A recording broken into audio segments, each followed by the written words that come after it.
Manila, and Confraternity of Our Mother Perpetual Health. April 25, Leo Panimulinaloy. April 26, Ang Diyos Gugma. April 27, Region of Faith.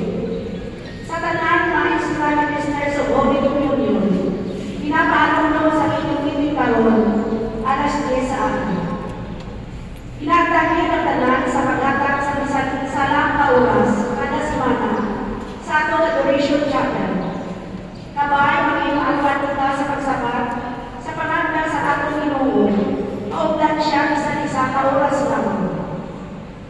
Pinagdaman ang tanan sa paghatag sa mga ulam, kapag rosaryo aling May 1, kada alas 2 sa hapon, nila sa Panisikoson, na pagkapangunahan sa mga masulod.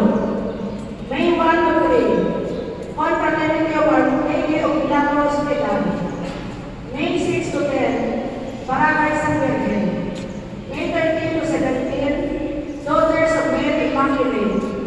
May 22 to 24, Confraternity of Our Mother Perpetual Health.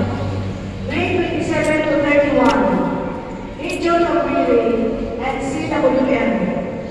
Sa kada Sabado at Domingo, Parish Youth Ministry.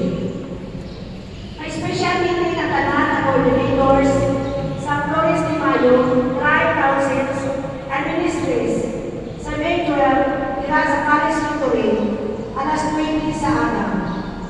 Ang deadline sa pagsabit sa tanan ng mga participants sa April 28. Sa tanan ng mga katikista, may in-service kita sa April 26, 2024, Verdes, Lockdown. Salamat po. Pagtindog ang tanan. Ang Ginoo ay ala sa inyo. Pagyaman sa inyo. Magtukod kayo sa pagbato sa bendisyon.